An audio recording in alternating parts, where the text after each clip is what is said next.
Welcome in. I'm Clay Travis. She's Kelly Stewart. It is The Fade, and we are doing the Sweet 16 edition. It is the Wednesday before the Sweet 16 will begin on Thursday and Friday. We're going to dive into that. But first, Kelly, really important. The new Snow White movie, I know you're an aunt with a niece. I don't know if she is Snow White age in terms of being interested in going, is on track to become one of the biggest disasters in the history of movies. That is, they are going to lose, Disney, I think, hundreds of millions of dollars, okay? Rachel Zegler is the Snow White character. Most people hate her, but I want to start with important questions for you as a female to answer. You have no idea. You have not paid attention to this controversy. You have not been briefed about any of this at all, so you are reacting in real time. Question one. Isn't it a flaw of the movie? Gal Gadot, who is Wonder Woman, gorgeous Israeli woman, is the wicked witch, the evil witch. She is staring into the mirror as the plot point of Snow White is that no longer is the evil queen, the fairest of them all. It is instead Snow White. Objectively, is Gal Gadot not way better looking than Rachel Zegler, such that the movie can't work at all because the evil queen character, everyone knows, is better looking than Snow White? Like, there is no argument here. Am I wrong, or is that not integral to plot? Here's the thing. I'm not sure Disney cares about the plot. That's the hardest part of it all. Like, I'm trying to remember the story of Snow White. I'm pretty sure I had the book when I was a little kid.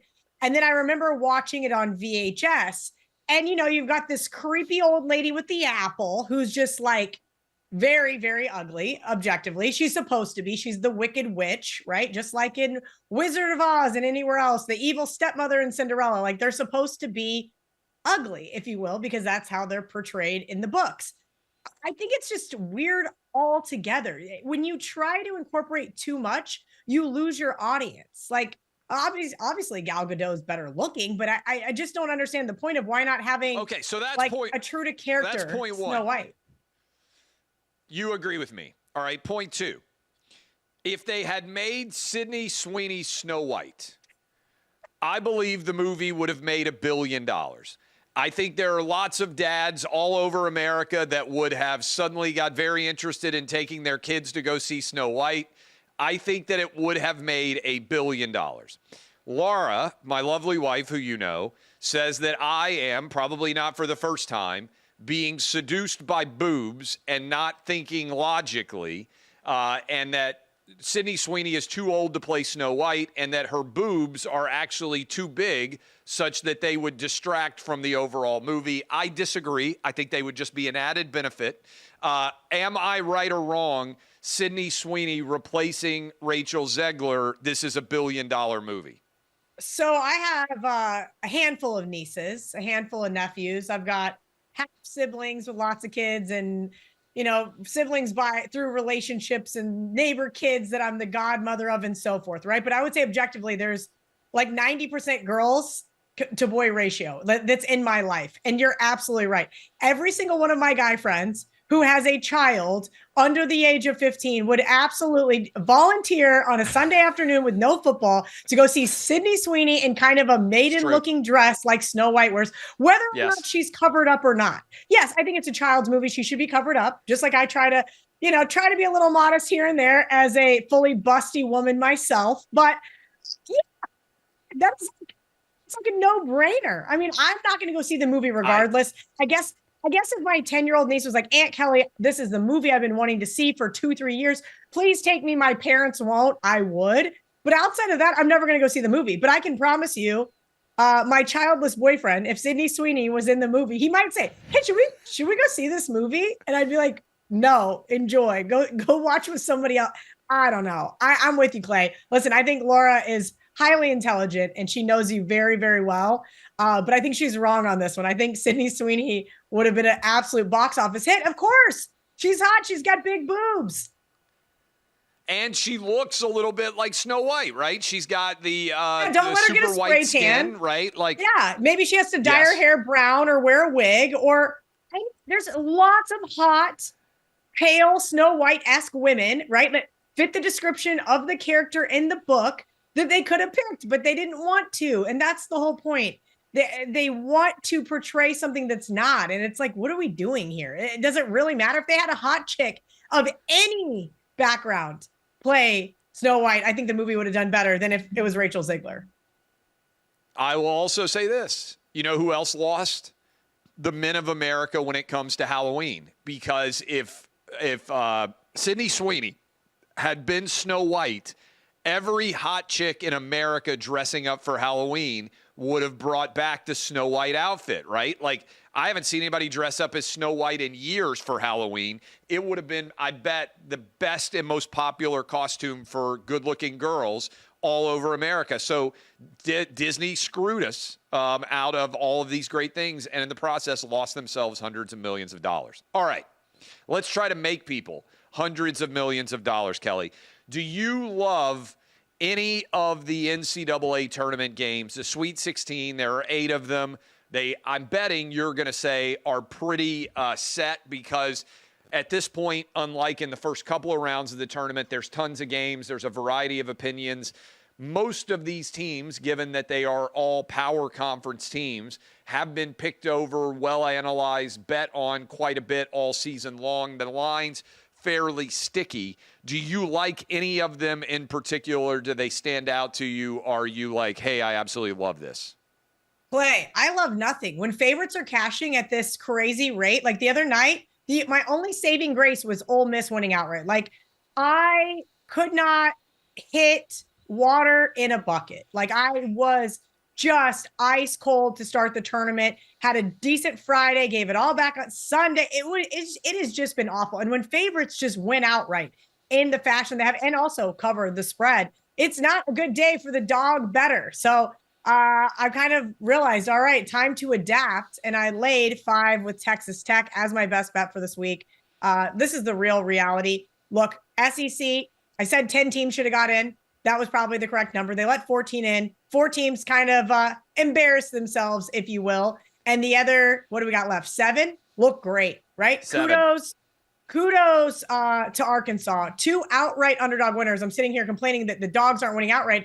And Arkansas wins as a touchdown. Yeah, jokes aside. 6.5 point underdog to Kansas. Same thing to St. John's. Good for them. They were able to stifle both of these offenses. There was a moment in time where I thought Kansas was going to be able to run away with it. They absolutely laid down and got beat. St. John's, one of the best second half teams in the country. Same kind of scenario where Arkansas just looked really dominant. It's because they play fast. But here's a couple things they don't do well. They can't hit a 3-point shot to save their lives. And they don't get boards. And you're going to have to be fighting with these Texas Tech bigs on the boards all day long. Some of the best rebounding guys in the country. And Texas Tech plays slow. They're painful to watch at times, but they do not beat themselves. As long as they don't commit turnovers, guess what? This one's going to be ran away with, and I'm going to tell you how it's going to happen. If you like Arkansas, look for them in the first half. Dogs in the first half during this tournament have been catching at a great rate. But then guess what? The cream rises to the top. And what does Arkansas do late? They commit fouls. I think that's going to be the differentiating factor here. Texas Tech wins this one by 8 or more. All right, I'm going to flip side on you on this one, even though it's your favorite bet. I'm going to go with Arkansas. I just like the way this team's playing. I think they were more talented than they let on all season long. And in January and February, things weren't really rounding into shape for them. I think they built a pretty talented roster. They've gotten somewhat healthy. I know they still have some injury out there. I think they're playing with house money. How often in his coaching career has John Calipari been an underdog in the Sweet 16? Almost never. I think that lack of pressure has certainly paid off against both Kansas, St. John's. I think they keep it close, have a chance to win against Texas Tech. What about Duke, Kelly? They are a big favorite to win the tournament overall. Most of these lines, as you move along, are going to come down into, as you put it, the touchdown or field goal level line for obviously we're talking about basketball, but basically 7 or lower. Duke has flirted again as being a double-digit favorite. They really blew out Baylor after getting maybe challenged for the first 15 minutes or so of that game, and then it turned into a laugher. Is there any value in betting Duke to cover these big numbers? Do you have faith in Arizona being able to make a game of it? You know, I'm not a big fan of laying some of these big numbers. I did with Arizona earlier last week and thought, hey, Arizona is the team that can go in and they can put up points, right? We know they play really fast, and they just ended up beating the brakes off Akron. I got lucky to cover with them versus Oregon there on Sunday night. I know that one was a tough one, especially going down 17-4 to start. I was like, all right, this is over. I'm going to bed. Nice to wake up to a winner. Here's the reality with Duke. They're the number 1 overall seed for a reason. They're one of the best defenses, one of the best offense. And that is because they get those small buckets. They don't turn the ball over. And oh, by the way, they're one of the best free throw shooting teams left in the Sweet 16. Here's the kind of reality of how you're going to beat Duke. I'd be watching all 3 games where they lost this year. Kentucky on a neutral, Kansas on a neutral, and of course, Clemson on at Clemson, excuse me, not on a neutral there. That Clemson game still sticks out to me because what was Clemson able to do? They were able to shut down Duke defensively. Here's the real reality with this Duke team. I think that they can name the score, but there is going to be one of those opponents that catches them on the right day. As I mentioned, those other 3 losses. They have not lost in 7 weeks, which is absolutely crazy. But the one thing that comes to mind there is what those teams were able to do. They were able to keep Duke under 75. So if you like Arizona, maybe look at the team total for Duke under. 9.5 seems like quite a few points here, Clay, but I just don't know if I trust this Arizona team. They've been kind of Jekyll and Hyde throughout the season. I found good spots to bet on them early in the tournament. I'm just sure now this one just seems a little tough, right? Okay, they end up getting the 2 straight covers, but remember when they matched up against another 1 seed in the Big 12 tournament in Houston, guess what happened? They ended up faltering late. They did not cover that one. I think Houston was laying 7.5. I think if you like Arizona, look for them early here. Look for them in the first half. But I think if you like Duke or you have a futures bet on Duke, you just let it ride at this point. Do you bet live wager in game very often? If you see a game going a certain way, or do you try and get your bets in before? Do you do halftime lines? How often do you place a bet after tip? So I do halftime lines. I do look for first half trends. I look for teams. As I mentioned, St. John's, one of the best second half teams in the country. Didn't get it done though against Arkansas. And that is kind of the reality. And I tweeted, hey, it was a fun run. That was a moneymaker. Houston first half has been a moneymaker. There are just certain teams you want to back. And there are certain teams like your Vols where I can't figure out which first or second half they're going to do. I'm never going to get both halves, but I'm going to get one from them. And sometimes when they're really down big at half, I like to bet them in the second half. But as far as live betting, Clay, goes, it's really difficult for me. Based on unit size, I think it can be a little convoluted and you can get a little bit too in the weeds. Something that comes to mind is a few years ago, I was live betting the Saints. I had them on the money line and I was like, okay, 1.5, 2.5, 3. Now they're becoming favorites. I got up to 7.5. Next thing I know, they end up down 14 late. And not only did I lose my original bet, which looked really good while I was live betting, I lost everything afterwards. And after that, I said, all right, maybe I'm not disciplined enough for live betting. So I'll say that I think for some people, it takes a lot of discipline and really true bankroll management in order to do it. Me, I get myself in a little bit of trouble because those little $200-$300 pops aren't enough for me, thinking I'm not getting enough down, but usually that's what your live betting limits are. So I can get a little in trouble. Next thing you know, you got 5-6 of those and you're going, oh wait, here comes the painful pick 6 or something late. Florida, Maryland, you said you got a 30-1 ticket back in 40. December or January. Congrats to you on Florida. You're letting that ride. Are you at all concerned about the matchup with Maryland? So here's kind of the thing with Maryland. I'm not sure, and I hate using this as an example, but I'm not sure they should have won that Colorado State game. That was one of my underdogs that I said had a chance to win outright with Ole Miss there on Sunday, and Colorado State dominated for a better part of that game. Maryland was able to pull away late. There was a couple of whistles that went their way. But the reality is I'm not sure who the Terps are or what their identity is, right? Kevin Willard, doing the face palm on the table the other day when one of his players was saying, oh, he's the guy that pays us. This team plays really fast, and so does Florida. I think this could be a really up and down type of game, and it's going to come down to Florida, just like it was versus UConn, right? I think they got their scare there, but you know what they didn't do? And the most frustrating thing about the Gators is they did not make their free throws. They had 10 more charity stripe invites by the referees. And I'll say I kind of got bailed out on that one. But the reality is you've got to make those down the stretch. And had Florida made those down the stretch, it would not have been near as close of a game against the back-to-back champs. I do think that they're going to get some of their mess cleaned up. I do like Todd Golden here. I will give him the slight coaching edge. Am I going to lay 6.5 with Florida? No. Am I going to let my 40-1 ride? Yes.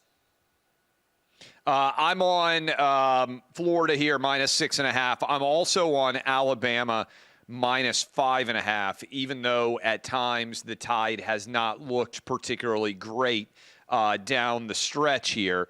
Do you like BYU? What's your analysis on the Alabama-BYU game? By the way, my Thursday bets, I'm on Bama, I'm on Florida, I'm on Arizona, and I'm on Arkansas. That's the 4 that I'm taking against the number.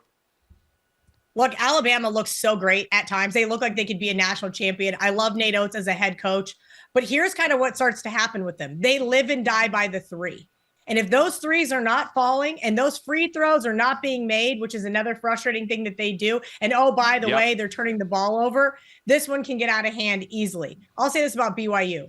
BYU is very disciplined. I like their style of play. They're right in the middle of the road in terms of pace. They have at times had a turnover problem themselves, a free throw shooting problem themselves, but they were slight underdogs of ECU. Proved that one wrong. Slight underdogs to Wisconsin, proved that one wrong. And frankly, Wisconsin should not even had an opportunity to come back in that game. But I think that was showed BYU actually having some stones to be able to fight with a Big Ten team in Wisconsin. I think Alabama is going to have all that they can handle here versus BYU. I did take the 5.5 earlier in the week. Again, I'm going to need BYU to play a clean game, which Alabama's speed and style can screw teams up. But I'll say this, if the Cougars do everything right, I think they can win this game outright. Let's go to the Friday games. All right, so that's the Sweet 16 Thursday action. Friday games, Ole Miss, Michigan State.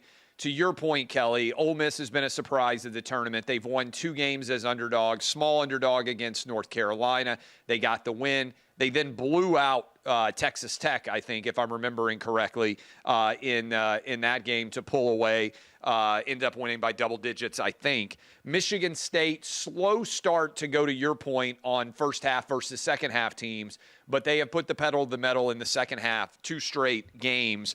I'm on Ole Miss plus the points. I just really like Chris Beard. I know Tom Izzo is historically a very successful coach in the tournament, gets the most out of his team. But I think this Ole Miss team is peaking at the right time, Kelly.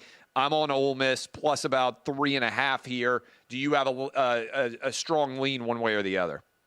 Don't, Clay. And you mentioned that Iowa State game where Ole Miss just made it easy for me. I'm not going to lie, I was kind of in it going, why are any of my dogs winning outright, right? Like Colorado State, get the cover, but no outright win. I said Texas Tech. It was Iowa State. I just blew that on the game that Ole Miss won in the second round. Sorry, but I cut you off, and I want to fix that.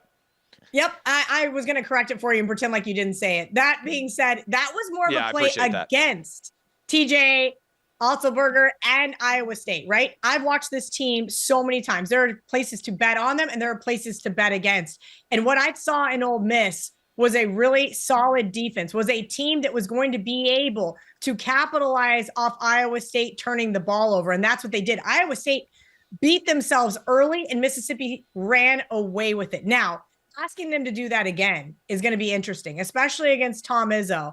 And we always hear about Tom Izzo in March. Most importantly, that smothering defense. But here's kind of the thing. We've seen Michigan State falter at times this year. Last was in the Big Ten Conference Tournament versus Wisconsin. I was on Michigan State in that one, and they could not get anything going. They were so frustrated by this Badgers defense that I want to give some credit to, just not that much credit. I think Michigan State is vulnerable. And if Chris Beard, who I do think is an excellent coach, can exploit those, I think you have a shot here. I think it's too late to bet Michigan State at 3.5. The only way I can look here is Ole Miss. All right, Kentucky, Tennessee. You pointed out last week, Rick Barnes not very good against the number. Went 1-1 against the number in the first 2 rounds to get to the Sweet 16. This is an interesting matchup. First of all, it's in conference. third matchup between these two teams, and I don't think this happens very often, Kelly. This is the third time that Tennessee is going to be favored, even though they have failed to not only cover, but certainly to even win outright as a fairly substantial favorite. I believe in Knoxville, Tennessee was like a 10-point favorite, double-digit favorite. We're still favored on the road at Rupp. The number now in Indy, Tennessee minus 4.5. I'm taking Tennessee because I look at this game. I watched, obviously, every minute of all these games both these games between these teams. Kentucky's been hot from outside. They made three-pointers. That's the one thing that happens in all tournament play. If your team can shoot well from outside, it can erase substantial deficits, flip the line pretty easily. Tennessee is, I think, at least starting the tournament, Kelly, the best team against three-pointers. That is the best three-point defending team in the entire country. Meanwhile, Kentucky has come out in back-to-back games and shot the best from three-point that they basically have against anybody. They shot 50% from three. So I don't know how much of this is aberrational, that Kentucky just was hot twice, and I don't know how much of this is matchup. Vegas is telling us that it's somewhat aberrational and that Kentucky is not going to come out and shoot at a high percentage and Tennessee's not going to come out and shoot at a low percentage. How do you play this? Do you factor in the two prior games? I'm taking Tennessee. This is a little bit of a bet on Vegas analytics numbers, but I'm not going to lie. It has me a little bit nervous because in the back of my mind, I'm like, am I missing something? Is there a matchup here that Kentucky has been able to exploit just based on head-to-head that is throwing the numbers off? So our good friend Davey texted me the other day. He's like, Kelly, can you look this up? You know, the SEC doesn't play each other very often in the big dance. I said, here's the problem. Like, usually we talk about a team beating a team 3 times. It's because they're meeting in their conference tournament, not in March Madness. Mm-hmm. And there's an old adage, it's so hard to beat a team 3 times. It's not. It's almost 60%. So it does concern me here if you want to lay it with Tennessee, but you absolutely nailed it. Tennessee's had one of the best defenses and one of the best three-point defenses all season long. That Florida loss, well, guess what? That was because Florida was hitting all their threes and Tennessee couldn't hit anything. Those 2 Kentucky losses, one was close there at home. As you mentioned, they were a double-digit favorite, ended up losing back in January. And the other one only game Tennessee lost at home, by the way, Kelly, all year. So that is literally the only time they lost in Thompson Bowling Arena, the home arena of Tennessee, all year. It's crazy to see how Kentucky does have their number. So then I try to dig in deeper and I'm going, all right, Tennessee is similar to Houston in the slow department, right? They are methodical. They play slow. And if they can get teams to play in the mud with them, they're going to do exactly like what they did to UCLA, right? A lot of people were on UCLA the other night. I stayed off that game, thank goodness. But I was on Wofford. And what I saw from Wofford was similar to what I see in Kentucky. It's a faster team, a style of play. Kentucky, you're right. They start hitting their threes. It's going to be a long day for Vols fans. Mark Pope obviously knew they're in Lexington, but he has a very experienced team. Again, they like to play fast. They're not great at rebounding and they're not great at free throw shooting. But I do think because their size and their matchup, it doesn't bode well for the Vols. And that's all I'm going to say. I do think that the Vols, Vegas is kind of telling you, hey, guess what? We don't care about the prior 2 games. Tennessee is starting to round into form. They're starting to play better, cleaner basketball. But as I mentioned, this Tennessee team has frustrated me all season long. And me trying to guess when they're going to play their best half is as good as mine, right? Like you and I are going to flip coins to say, okay, are they going to come out hot or are we going to wait till halftime? I'll tell you this. If they're down at half, I will be on the Vols second half. Michigan, Auburn. Auburn, we'll see. I mentioned that John Calipari is coaching a little bit with less pressure on him. Sounds crazy, but I think Auburn getting to the Sweet 16 after having a lot of failures under Bruce Pearl, absent the one Final Four run, which was extraordinary, does kind of lessen the pressure a bit on them. Michigan, fortunate, I think it's fair to say, fortunate to have gotten past UC San Diego, to be here in the Sweet 16. I'm taking Auburn. I think Auburn has been really good all year. I didn't like the way they finished the year, but I think they're going to play really well. I think they win by double digits. I don't like the matchup for Michigan. What say you? Yeah, it's tough. It seems like Auburn's already been left for dead, right? Everybody's like, oh, Kelly, you have Texas Tech, you have Houston, you have this Florida. You're in a great position. I'm like, I'm sorry. I wish I had an Auburn 28-1 ticket like some of my buddies do, because no one is talking about them. Clay, nothing is worse than having everybody in your corner. And guess what? Nobody's in Auburn's corner right now. Nobody wants to lay it with this team. And I get it.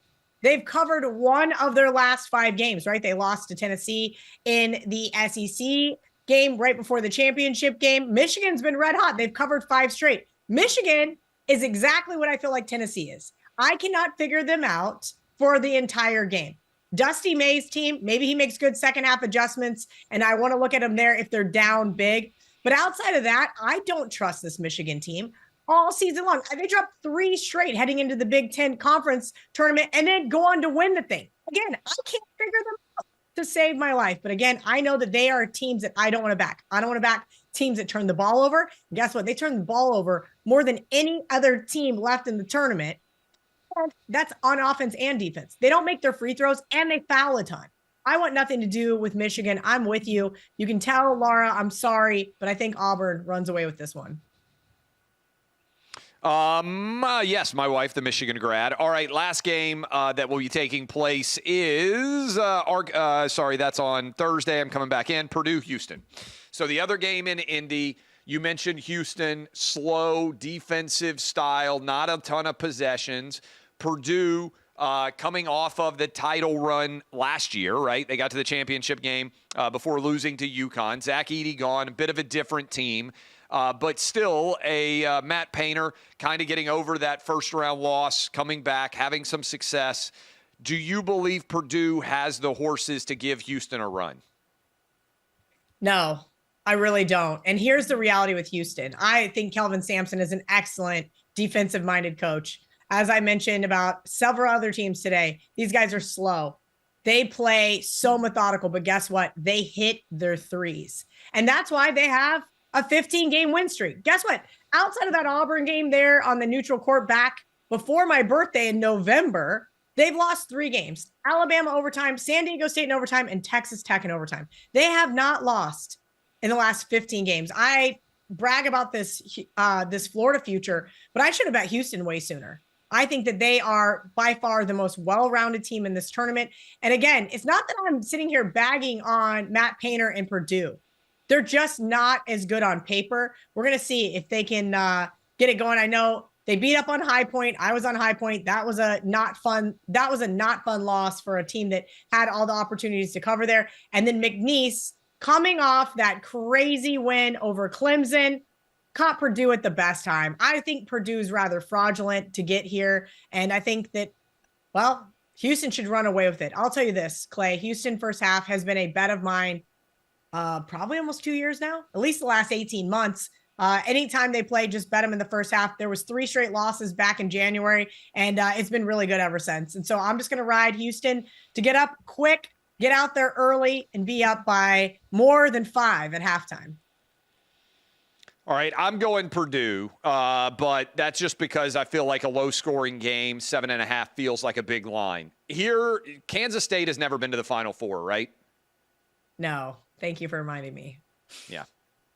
All right, so Tennessee has never been to the Final Four. I would argue Tennessee, Mizzou, BYU has never been to the Final Four, Xavier. I believe those are the 4 teams that have been to the NCAA tournament the most without ever making a run to the Final Four.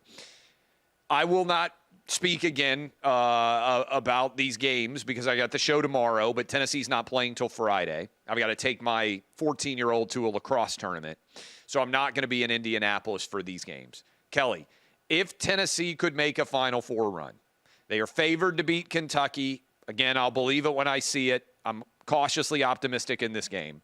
Then they would probably be going up against Houston.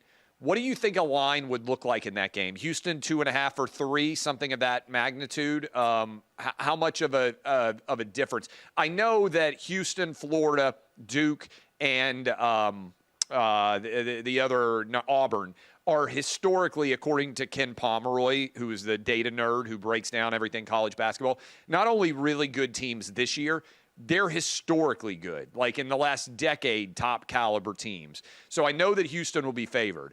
But if Tennessee could potentially go to a Final Four, I am going to San Antonio. I am taking everyone. I know that they are going to break my heart again. But Fingers crossed that we could get into another Elite Eight game. Tennessee's only been to the Elite Eight twice. They usually lose every Sweet 16 game. This is the 11th time they've been to the Sweet 16. They've only won so far twice to advance to the Elite Eight. So this is usually where Tennessee goes ahead and collapses. But if they can get to that Elite Eight game, and if they could make a run to the Final Four, I will be extraordinarily happy, and I will be in San Antonio. Clay, I think 3.5, 4 is probably the correct number there for the Final Four. Listen, you can beat Houston. They are beatable. This is a team, but you got to play your best basketball. So Rick Barnes has a lot of adjustments to make at halftime. We'll leave it at that. But I'll be cheering for you until that Houston bet, because I'm going to need Houston, because I'm hoping they're going to match up against Florida, so I can just have that same Notre Dame, Ohio State matchup I had in the college football playoff that I have in the national championship. And I can just sit back and watch the game and enjoy and not care who wins. Amen. Kelly, good stuff. Maybe we'll come back. I don't know. I'm going to be on the road a lot, so we'll have the Final Four set. I'm not sure where I'm going to be in the country, honestly, before the Final Four, but appreciate all the work. Fingers crossed. Hope you guys make some money. This has been The Fade. Sydney Sweeney, if you don't make any money, would have made $1 billion for Disney if they had just put her in as Snow White. I'll see you guys. Enjoy the Sweet 16.